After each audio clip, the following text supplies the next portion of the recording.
To all of you who've come here today from the CFMEU, from the other trade unions, from the labour movement and from the community to support these workers, I say thank you. And I say thank you because what we have here today is a clear demonstration of the fact that the intimidation that's trying to be heaped upon Australia's construction workers by Tony Abbott and his henchman Eric Arbetz will not break our resolve, will not deter us and will not stop us from standing up for what is right in this community and this nation. What a disgrace in a democratic nation where for attending a political rally we see 76 individual workers dragged before the courts and treated like criminals. Why?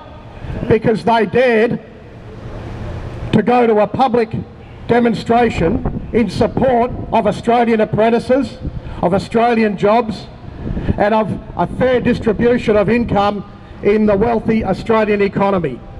We're under at the cameras of Abbott's industrial secret police, taking pictures of people. You are meant to be intimidated by this. Don't be distracted by him. He's just a cog in the wheel. Just a cog in the wheel. Let's look at the principal position here. We are being taped here and our words are being recorded and your faces are being recorded because they want you to be afraid. They want you to be afraid of standing together, of being in a union that is effective, of being part of the great international trade union movement, and they want you to be afraid because they in turn are afraid of what we together, united in solidarity, can achieve. And we are not, and they should be afraid.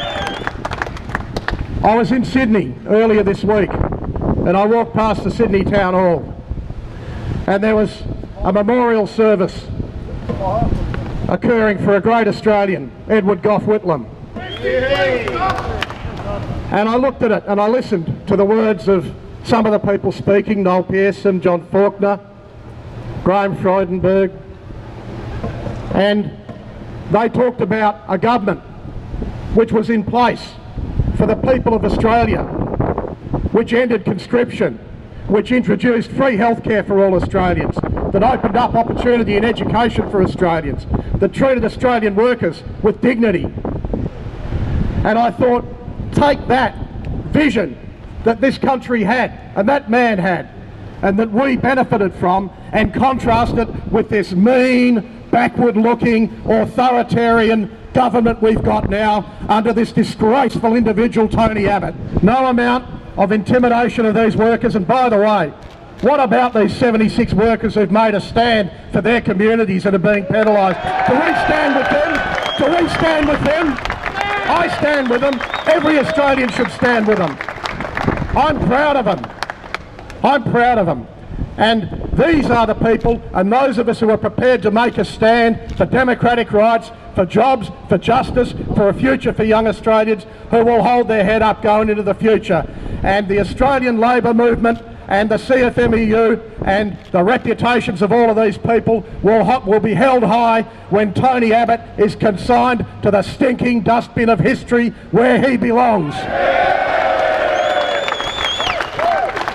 So our resolution is this: we stand together, we stand with the 76, and I end in the way that is the great cry of the international trade union movement, and we all know how it goes. The workers united will never be defeated. The workers united will never be defeated. The workers united will never be defeated. Now, our current federal government is very fond of talking about traditional freedoms. They get very excited about them. The trouble is, the only one they seem to get really excited about is the right for newspaper columnists to put more racism into our community by writing bullshit columns in newspapers. But anyone who genuinely believes in traditional freedoms and an active civil society will support these workers.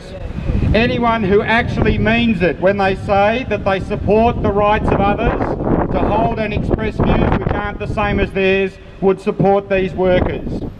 The Australian community should support these workers even if they disagree with what was said at the original rally in support of jobs.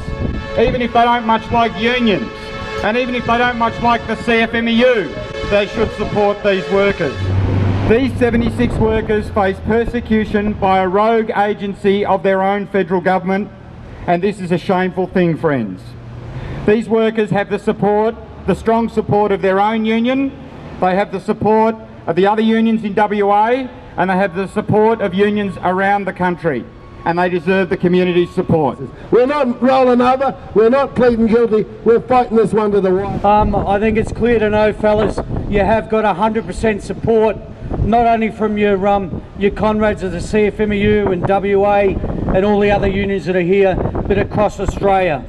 The ABCC across the road, they're not even worth thinking about at the end of the day. But I'll tell you one thing, I get sick and tired of my organisers coming back in the afternoon and saying, Mick, we rang WorkSafe, we rang Comcare 6 times today to try and get someone on a job to rectify safety issues, and no one has fronted up.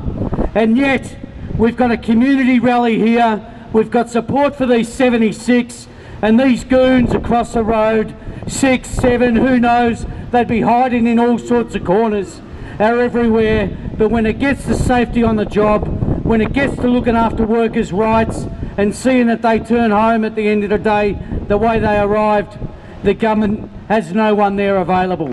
At the end of the day, this is what it's all about.